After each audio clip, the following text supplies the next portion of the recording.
There's a way to make an entrance. This is my destiny. It was now a conspiracy of witches. Download Veely today.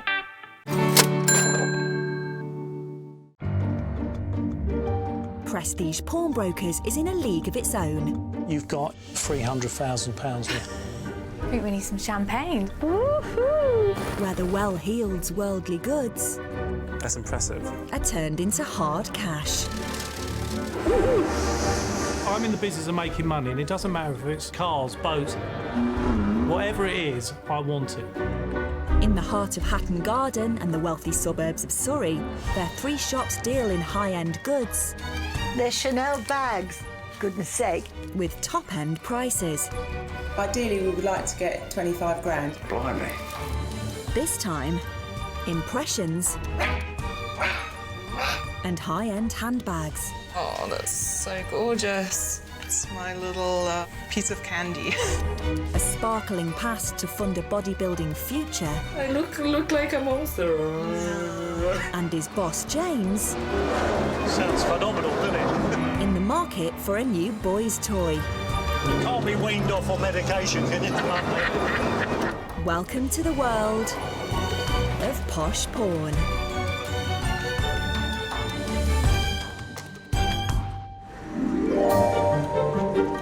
There are over 2,000 pawnbrokers operating in the UK. Hello. Servicing asset-rich clients. So the first is a tag or a watch. Okay. Looking for alternative ways to release their cash. Oh, wow. This is beautiful. Jet-setting pawnbroker James Constantinou is accustomed to closing big money deals all around the world. I'm happy to present you with an offer of 100 grand. Whoa! A massive part of the business is set up to get global clients, and it's really important that we are able to travel around the world to look at some of these high-end assets. We can offer you £15,000. What? It never ceases to amaze me what we get offered. We've had whales vomit, fighter jets, and even a pair of Queen Victoria's knickers. It's another day at head office in London's Hatton Garden for boss James and long-standing assistant Joe. Do you like my new shoes? Have you been round raiding Dr. Bernardo's?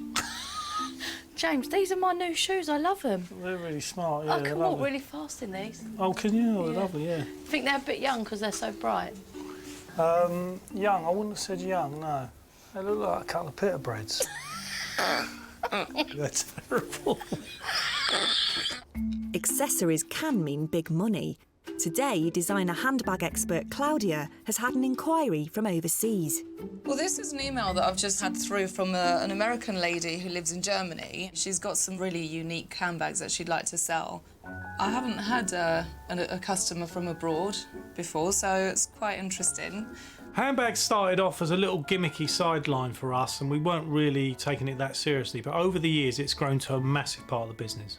There's some nice items here. There's like a Pinky Python handbag. It's gorgeous. It's so different and unusual. Would suit my character, fruitful and bright. She sounds really interesting, this lady. I'm really kind of excited to even speak to her just to see what her story is, really. I'm sort of, you know, hoping that this one could make me fly out to Hamburg and have a look. Over in Germany, Mirror, mirror on the wall, who's the fairest of them all? C'est moi. 44-year-old Karine relocated to Hamburg from New York 3 years ago. Peanuts, Erdnüsse, Flauschi. When I moved to this place, all these amazing songbirds started coming out, greeting me. Flauschi, I call the Buddha Jay because he's so round and fluffy. I always say Flauschi, so he'll do eeyo, eeyo. Then there's Diablo, who looks like a little devil. He looks at you skeptically. He's like,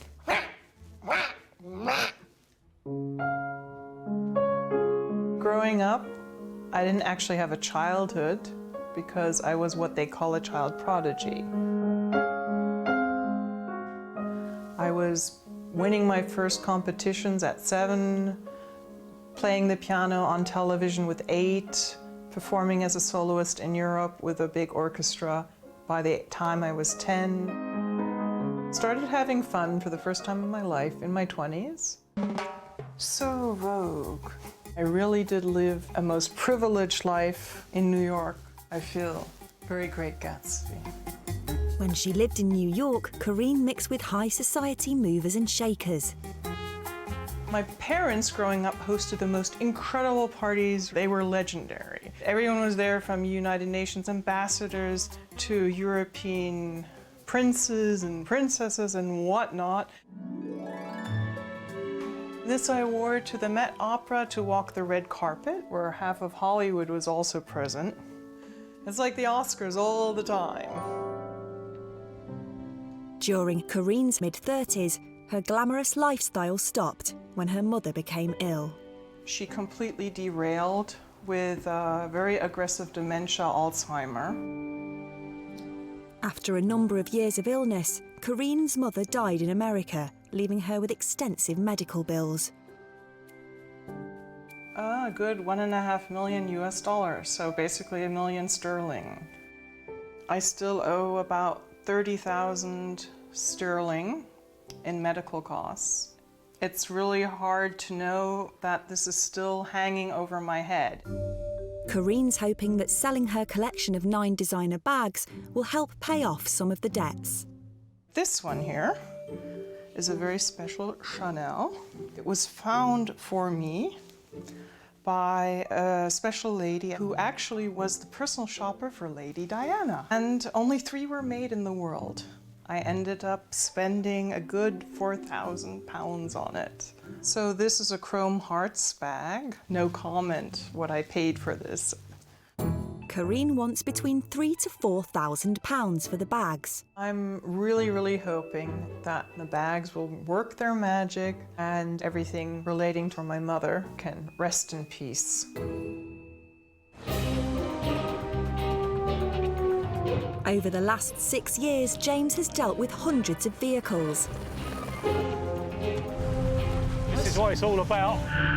And has found a way to test drive most of them. Have some of that.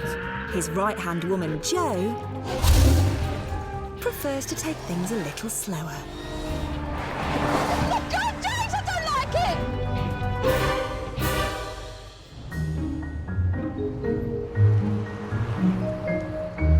Today, James has had a new 4-wheeled inquiry. Here, Joe, have a look at this. Just come in, a little Porsche. Lovely, Porsche? well, an average sized Porsche, but look at it. Crikey. It's nice, isn't it? It's been done up to the nines. The owner's an absolute fanatic and he's looking to sell it, so I want to get down there and have another little go at this one. That's an old type, isn't it? No, what it is, it's an 80s one, but it's been done in a retro style, so he's done it in a sort of 70s colour, and he's looking for £90,000. It's a lot of money, wow. But he's spent a fortune on it. I mean, everything has been done to this thing. It's a one-off. You can't really get another one like it. So right. They look a little bit like they're smiling at the front. Okay. Yeah, well, you'll enjoy that, won't you? You really will. I will. I'll enjoy that day That's out. a big lump of money, though. Yeah. Massive, isn't it? It's a big lump of car. I worry a lot about James's decision-making when it comes to shiny motors. Yeah, I'm always concerned that he's going to do this random purchase and be ruled by his heart, and I'm like, no, please. How you doing? Yeah, not bad. Been in long? No, not really. The Porsche 911 belongs to brothers Tony and Dan. Yeah, working with Dan, it's cool. We get on. We don't get on each other's nerves. And if we do, we head off to a call. I go home. Yeah, he goes home, or I storm off. But it doesn't happen very often. Yeah, no, we're 2 peas from the same pod, really. So we get along pretty well. Yeah, but I'm the oldest, so I'm the governor. Yeah, well, Dad still thinks he's the governor. Oh yeah. That's the way the problems come from. All right, boys. I was the big boss for ages, and I built all this empire and give it to my sons. It's all theirs now. I don't do nothing. Yeah, I'll get Joey. The family have run their storage facility empire for 4 years after swapping city life for the Surrey countryside. Yeah, the whole site's ours. So we've developed it to what it is now. It was a lot of hard work. As you come out of London a bit, things do slow down a bit. London's so hectic now. Yeah, working down here is so much more tranquil. It's just a complete change of environment and lifestyle. The hardest thing we've got to deal with is my dad, isn't it? Now Tony and Dan have their eyes on starting a sideline business, refurbishing their favourite cars. This is an original Porsche, 1982, 911 SC. This is exactly what we're looking for. Can easily be changed and modified. What I'd like to do with it, do a black version of that. It's just a mean-looking little car. What I'd need to begin with is at least 30,000 for your specialist tools, your ramps, lifts, and obviously that money is tied up in the car. They've completely stripped and refitted an old Porsche, using original parts to create a shiny new bespoke vehicle. There was lots of ups and downs, there was some change of plans and stuff like that along the way that you get with a project like this. But I think all in all, the finished product, it's definitely worth the wait. If James can get me in the region of 85,000, then that's going to release some money, move the business along. Hopefully this will do all the talking, you know? That's the plan. But will James be able to find a buyer for the one-off Porsche and help them get their fledgling business off the ground?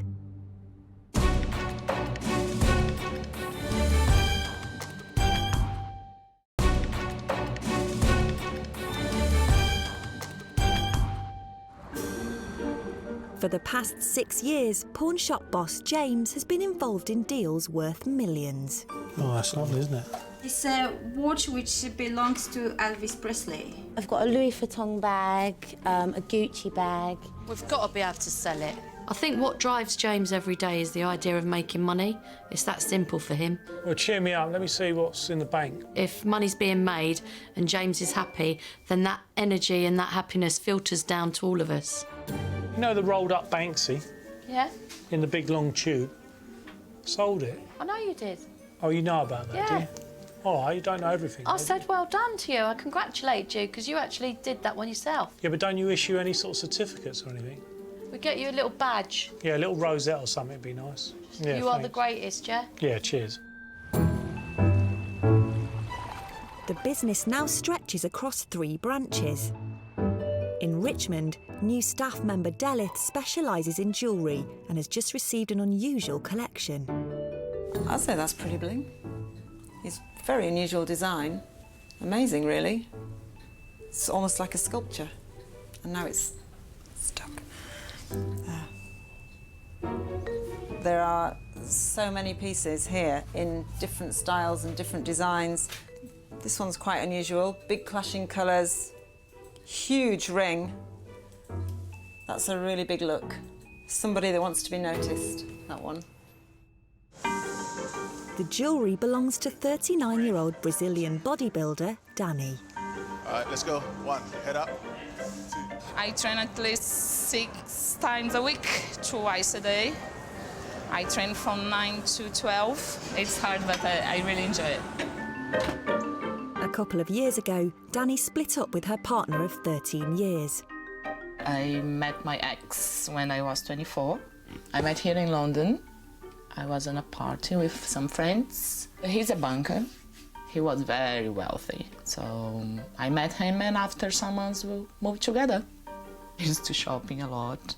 Haute couture dresses, all the big names. That's a nice dress, huh? This is very glamorous. I used to spend like $35,000, $40,000 in one day shopping. When she's not pumping iron, Danny lives with her sister in London and works as a personal shopper. That's nice. That's from our new collection. Okay, that's great. She might like this one. Oh, I love personal shopping. This is for me like it's double the pleasure. So I can buy and I can make other people happy. You know, it's great. And you have really, really nice stuff here. I love it. Now, with her focus on bodybuilding, Danny is preparing for her first contest. To be a bodybuilder, like, costs a lot, you know, all the supplements and all the stuff you need for the competition, you know. I need hair extensions. I do. No, look a bit different. Look, I look like a monster. Your body is amazing.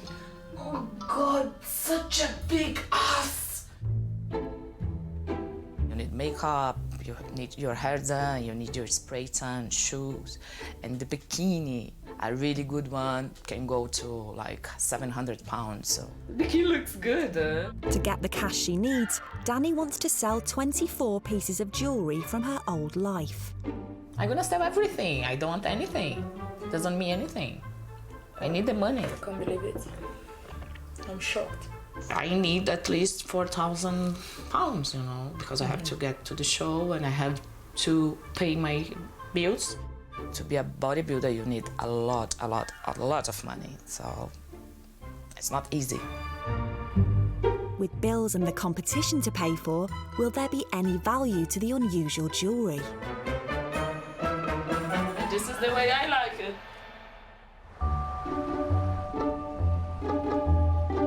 At the Hatton Garden branch, James has got another type of Brazilian to contend with. James, do you want my Brazil nuts? I'm in a relationship. Very funny. No, you like these, don't you? I don't like them. They're all like you, aren't you? Bring them in your sweaty little paws. They're not sweaty. That's what you get. 5 years of loyal service. 500 miles away, handbag expert Claudia has just touched down in Hamburg. She's on her way to see socialite Karine and her designer collection. It was my first overseas trip to go and see a client, and there was a little bit of pressure put on there because obviously I wanted it to go well. She's got some amazing handbags that I can't wait to go and see, and yeah, I think it'll be worth my trip. They are pretty unique and special. Depending on how many of the bags, about 3,000 to 4,000 pounds would be great. I am just keeping everything crossed, even the eyes. Hello. Oh, welcome to Hamburg. Thank you. Wow, oh my God, you're you look stunning. amazing. Look at this place, it's beautiful. Where would you like me to sit? So I think you get the ultimate, world's most comfortable chair. Thank and you. it swivels. Oh, gosh. So you can do a whole James Bond number here. So here's the treasure chest. Oh, can't wait. I would say, to start with my personal favorite, I never thought I would part with it. I think it's only made once. Okay. At least that is what, you know, Bergdorf Goodman told me in New York. Okay. Wow, I've not seen one like this actually. That's gorgeous, isn't it? This is my most iconic, unique bag, I would say. This is the extraordinary Lady Chanel. Di bag, right? She actually had been the personal shopper for the Princess of Hearts, for Lady Diana in Paris, when Lady Diana shopped at Chanel. Oh, there's my favourite one. It's actually smaller than I expected it to be. It looks bigger in the images. And it's python, right? Oh, that's so gorgeous. Sometimes when I'm dealing with all these bags, it's so difficult to not take them all home. And it's my little piece of candy. Yeah, it does. It looks like a sweet, doesn't it? Yeah, you want to bite like into it, right? And so I believe it's a one-of-a-kind from Zac Posen. That is beautiful. I've never seen such a another delicate one. chain as well, isn't it? This is stunning. I wouldn't mind this for myself. I mean, you can pull off any bag. And with the black you're wearing... That's the problem. They always go with everything, don't they? And that I never wore. Wow, it's like it's brand new. Oh, wow. You've got a really nice collection here. I'm jealous. I'm going to need a little bit of time to go through every individual bag a little bit more thoroughly. And then, yeah, we'll have a chat afterwards and see what we can do. Of course. These bags are outstanding. I mean, they really are gorgeous. Every single one of them. This cute Dior, which I absolutely love. I think it's gorgeous. They're in amazing condition. These are unique pieces, so it's really difficult to put a price on them. Claudia will now have to decide if the unique bags are worth the £3,000 to £4,000 that Karine is seeking. There's probably nothing that we wouldn't really consider. It looks like from science fiction movie. We would absolutely look at anything of value. There's a 70 years old bottle of Evian water. Would you be interested? Not really thirsty. No? So we're not interested then? That is true, almost. I can't think of anything we wouldn't look at. So if it's Evian and it's 70 years old, it's probably got some value. What is the benefit of it being 70 years old? It's not fine wine.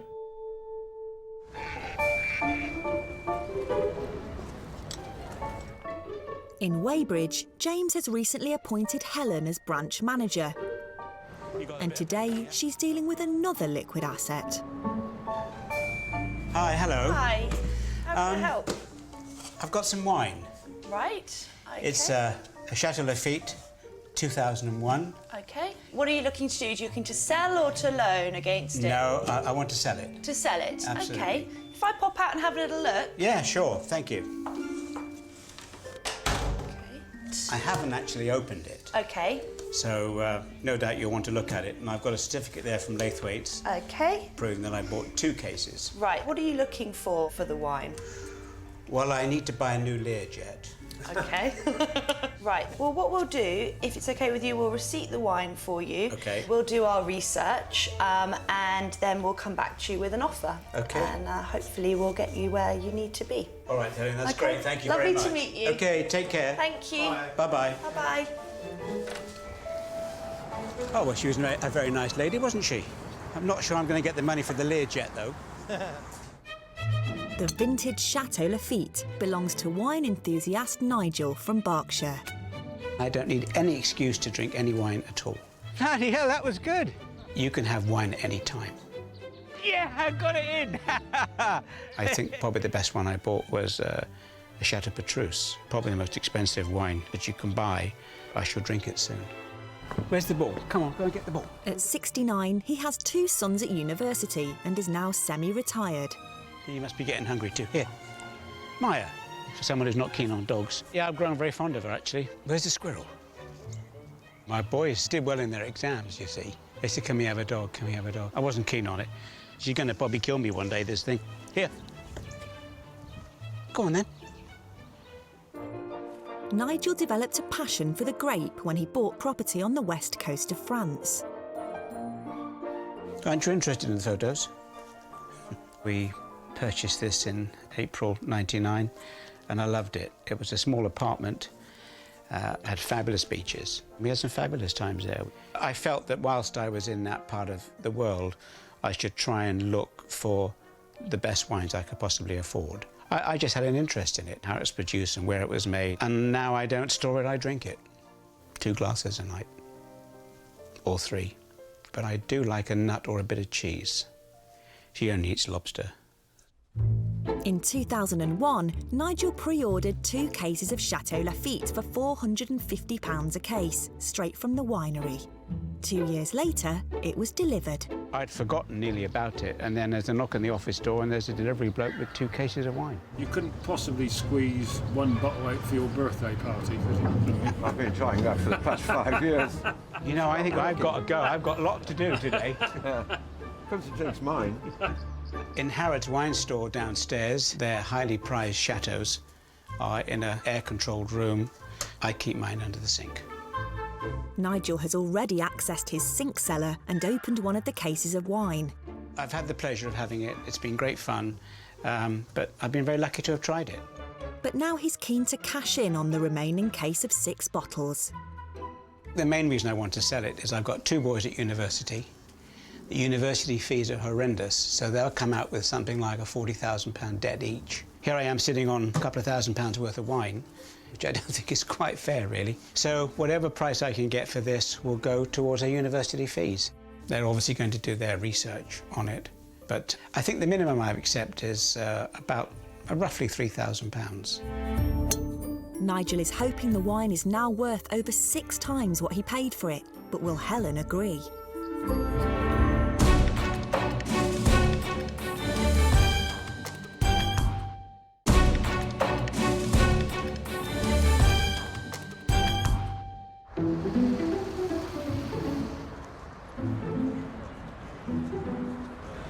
The pawn shop sees a steady stream of clients hoping to turn their precious metals into hard cash. I don't know if that's silver or white gold. I think it might be silver. We can search it out for you, not a problem. Yeah.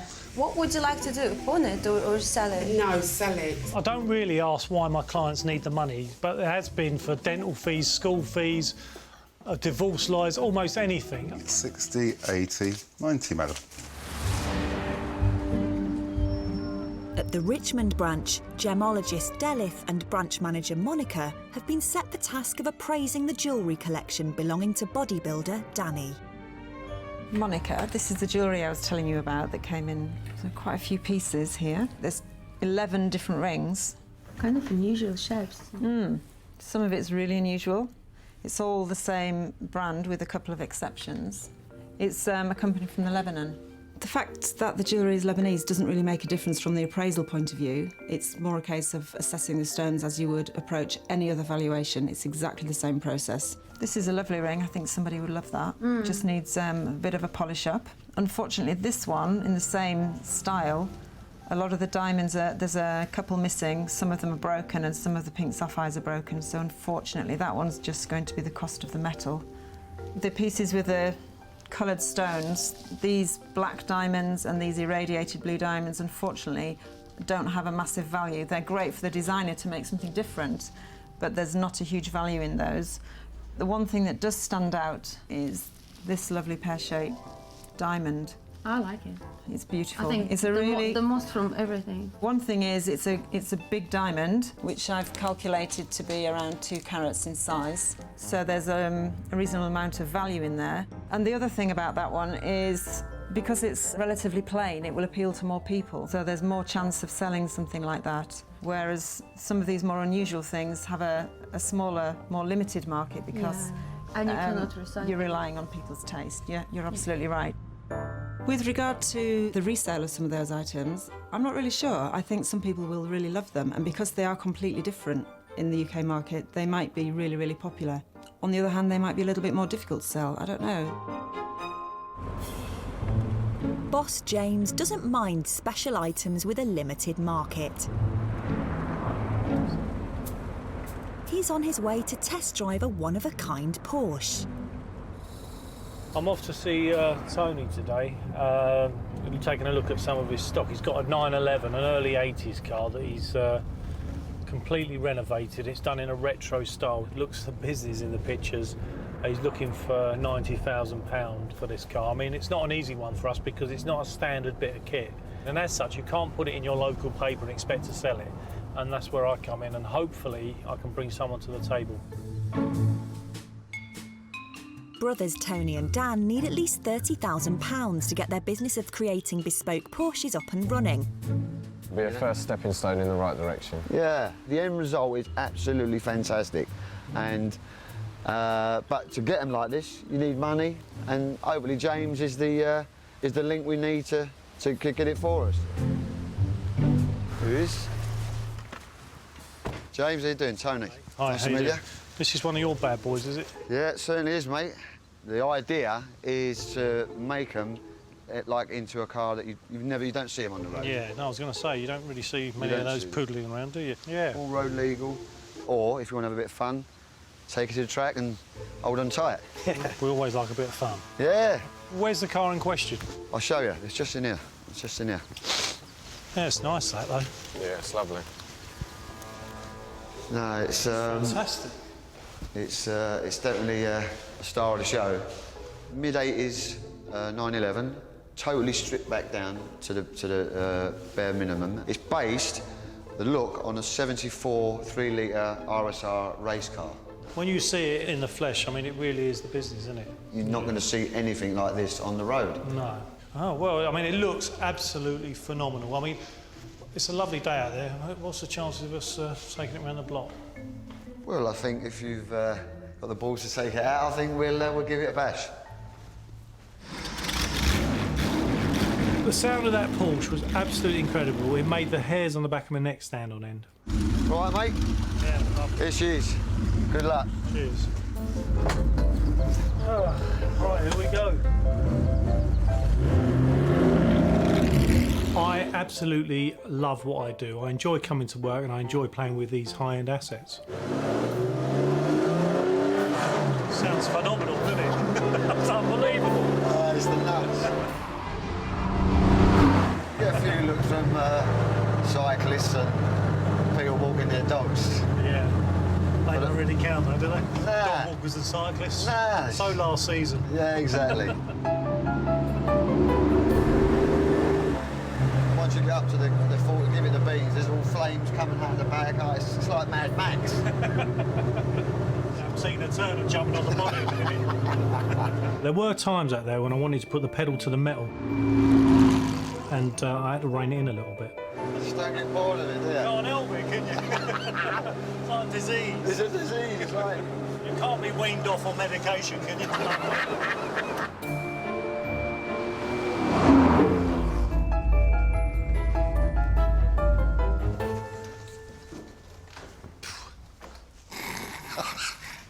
There's no graceful way out, unfortunately. Enjoy? There's definitely an art in getting out of that. There is, mate. All right, well, look, I'll get back to the office. I'll do some work on the numbers and a bit more research, and I'll come back to you if that's all right. Sounds great. Cheers for today, Thank you very chaps. much, James. Cheers. Thanks, See you later. Thanks Bye. very much. Great stuff. In Weybridge, Helen's conducting some research of her own. Lawrence, come and have a little look at this. An inquiry I've got on Something some exciting. wine. Oh, wine. Have you dealt with a wine before? Yes, I have. You have? Yeah. Any advice? Because I'm pretty new to Well, this. what I usually do with wine is actually I email it to somebody else to do and pretend I never received the email. And then shred the... And then shred. The evidence. And then shred the evidence. Right. James is a really great entrepreneur, and obviously he's in the business to make money. So there is that pressure that obviously you want to do your best for James. First thing you want to do is actually work out if the wine's worth anything. So click on the one that you want. If you look at that, it's gone right up. So it sort of peaked in 2011. Yeah. It's difficult. I'll tell you what I might do, go and speak to Eric and just read off the list you've got and just say if it's of interest, because he will know straight away. Good afternoon, Lawrence speaking. How can I help? Dealing with wine can be notoriously difficult. It's all about the chateau, the vintage and the condition. If you don't get those three things right, you can be in a lot of trouble. Helen's heading out for a second opinion from wine expert Eric. We need to have the wine verified to confirm that it is what it says it is. Obviously, Nigel has given us the invoice, but anything could be in the box. And Nigel's looking for $3,000 for the wine. I've done a bit of research online. You know, this is an expensive wine, but we'll see what we can get for him. Hi, Eric. Hi, Helen, how you doing? I'm good, how are you? Very well indeed, thank you. Good, nice to see you. Good to see you too, good to see you too. So the Chateau Lafite has come in. Shall I crack that open? Yeah, and have a look at yeah, it? definitely. If I'm you- just saying, markers on the outside, already looking quite good. Brilliant.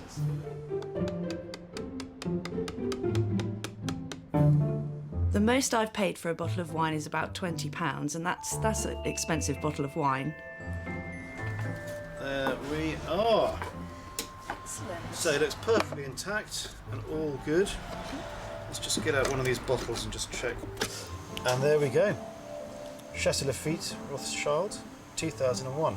So one of the key things you always want to look at is the level within the bottle. And we call it the ullage, essentially. And the better it's been stored, the less you're going to have of it. So in some wines, if they're not been well kept, the ullage goes right down. And the problem with that, of course, is if it goes down, it means you've got more air in here. So there's more chance of the wine spoiling. So the mere fact that it's right at the top means it's going to be spot on. So it's possibly the most important fact when you're looking at a wine to determine what the quality is without actually opening the cork.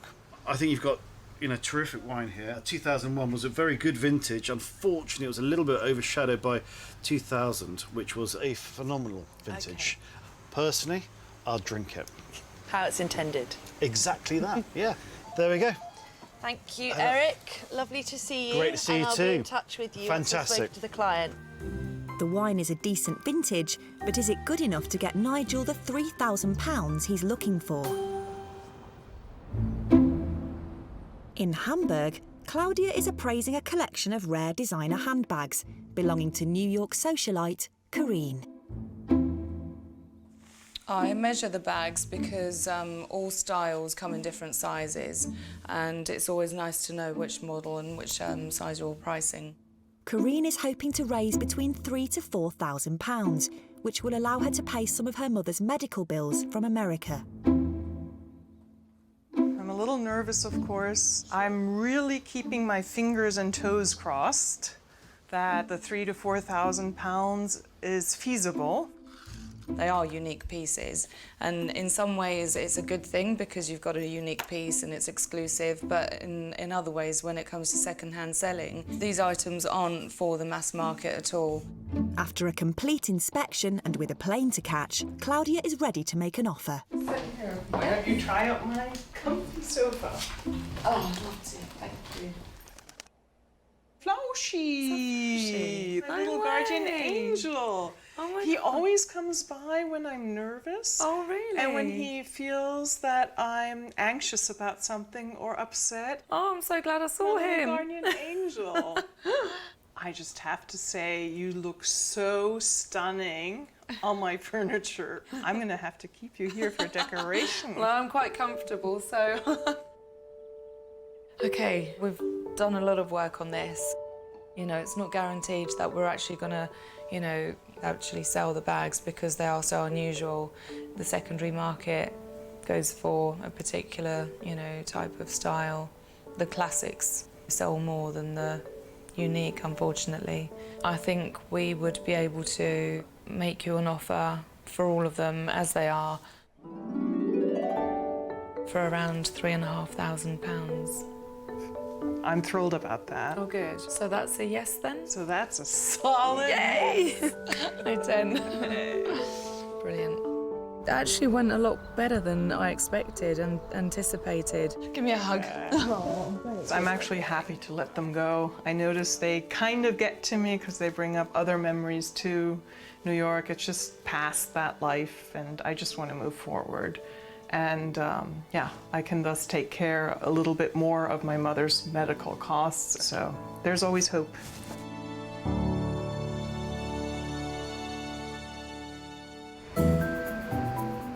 In the East End of London, James is on his way to revisit Tony and Dan's Porsche.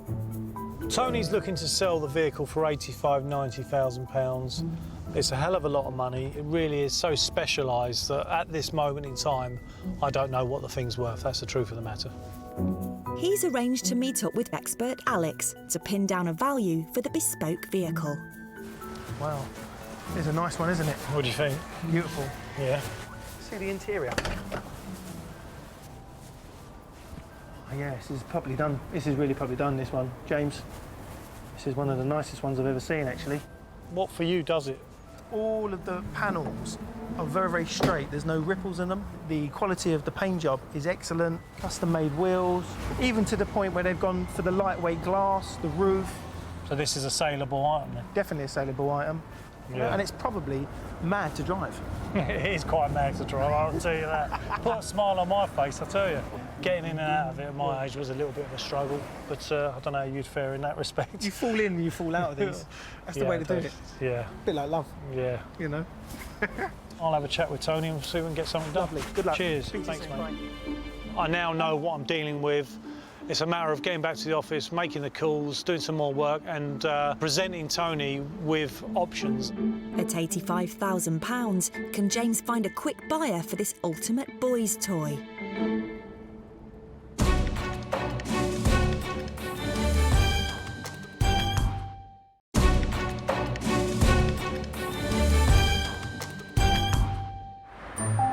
In the Weybridge branch, Helen is about to make an offer on 6 bottles of Chateau Lafite. Wine lover Nigel paid £450 for them in 2001. From what the specialists have said, from when Nigel would have bought the wine, he's definitely made a profit. Their information was that this is now the time to drink this wine and to enjoy it. So whether Nigel's willing to not drink it for this price, we'll see when I make the call. I'm looking to get round about £3,000, upwards of £3,000 for the wine. The reason for selling the wine is to help my boys through university. Every little helps, as they say. Good morning. Hi Nigel, it's Helen. I'm calling regarding the wine. We've done a lot of research and we've shown it to quite a few buyers, and they said that it was in, you know, the perfect sort of condition that they'd expect to sort of want to buy this type of wine. So that's really good. For your particular wine, the 2001 vintage, it's now at its sort of a good time to drink the wine. Less of a sort of investment piece. Have got a price for you. You can actually purchase the wine now for less than you wanted to achieve on the wine. We would be able to offer you £1,700. Okay. Well, it's a very kind offer, but I think I'll decline it this time. Well, listen, thank you very much for all your efforts. You're very welcome, Nigel. If you need anyone to help you get through the wine, you know where I am. Yeah, I thought about that. Oh, lovely. OK, take care, Nigel. All right, Helen, thanks. Bye-bye. Take care. Bye. Bye. I don't know, it's quite a bit less than really what I wanted. Probably a bit ambitious on the 3, but had it been another 1,000, then I think we could have done a deal. He's made money on the wine. It just unfortunately wasn't the figure that he was looking to get to. But I've still got the wine. I haven't lost anything. I've still got the wine to drink if I choose to drink it. And you never know, the boys might be pleased I didn't get rid of it.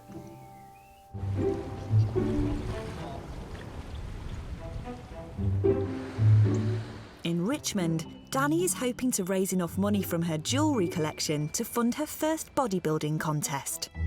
I want her to be pleased and I want to have a good result for the company, but I don't know what she's expecting, so I don't know how she's going to react to what I've got to say. I'm really nervous today. £4,000 is my minimum, and I don't know if I'm gonna be able to sell for that. I need the money for my competitions. It's gonna be my first time. I'm gonna compete like a bodybuilding competition, and it's very expensive. It's gonna be fine. Everything's gonna work out. I have faith on this. Let's go. Hello. Hi, Danny, how are you? I'm good, how are you? I'm very well, thank you. I've gone through everything in quite a lot of detail. It's really unusual. There's loads of really nice pieces here. But they are, for that reason, they are relatively limiting for the UK market. It's not for everyone. There's one piece that stands out in here. This is very saleable in the British market, this pendant. Do you have an idea what the size of the diamond is? I don't know. No. I calculated it to be about 2 carats. That's good. Yeah, so it's a good size stone. I do have a figure for you. Okay. And that figure is £6,000. £6,000. That's cool. That's good. That's fantastic. That's good. Good. Is that going to be enough for you for your bodybuilding? It's going to help me a lot. That's going to help a lot. Yes. Fantastic. That's it. I'm really pleased to hear New that. life starts again. Yes. Thank you so much. It was a pleasure. Bye. Thank you very much. Bye, Danny. I feel good because I got the money. Now I can pay my bills and I can go through with my competition. I wish her every success with that. She must be very, very disciplined. And I hope that the money goes a long way to helping her achieve that goal. This is it. New life. New chapter of my life. In Hatton Garden, Tony is about to find out if James has sourced a buyer with at least £85,000 for his one-off Porsche. Tony needs £30,000 to kickstart his business. It's not an easy one because it's a bespoke item. I mean, it really is a one-off. I've looked into almost every possibility and I've now got to relay the news back to him. There's always that little bit of anxiety before I get the meeting, but fingers crossed we can have a bit of good news coming my way, yeah? You all right, Tony? Hello, mate. How are you, mate? How are you? Mate. Got your green, look like we're at a Dunkirk reunion. The brothers. Well, look, we had a fantastic day out in it, didn't we, when I come down? Yeah. And I know we went through, we both realised that we both were a little bit ill. So I've been giving that some thought, and I thought we might get a little bit of discount on group therapy. I don't know how you feel about that. That's how it goes. So, okay. Well, look, basically, We've gone to work on it, as you know, and we've shown it to a number of people, and they've all been super impressed with it. Some of them have come back saying that it's the best one they've seen. A lot of people would like to have the car and show it to their clients, so that we've got people queuing up for that. But as of today, we haven't got a buyer for it. Yep, OK. What we're able to do, if you need to raise cash to promote the business or take it forward, is we can actually lend you 50 grand against it, secured against the vehicle, and and we can that way market it for you. So if you were to give us the car, we'd give you the 50,000. Whilst it's with us, we'll put it out there, and I reckon we'll get it sold quite quickly. That sounds fantastic. Well, that gives you, it gives you options then, doesn't it? Yeah, no, it'll really help us out and get us off and running, the first sort of steps in it. So, yeah, no, I appreciate it. That sounds fantastic. James, you're a star. Thanks for coming in. Fantastic. Right, mate. Cheers, mate. Thank you. Thanks a lot. That went really, really well. I'm really happy with that, and it's going to really help me out. Me and Dan, we're going to be well happy with that. So, yeah, I'm buzzing at the minute. I think it went really well with Tony. I mean, look, he's a smashing fella. I think we're both cut from the same cloth, to be quite honest with you. We've managed to offer him a loan secured against it for £50,000, which I think gets him to where he needs to be. So, yeah, it's winners all round.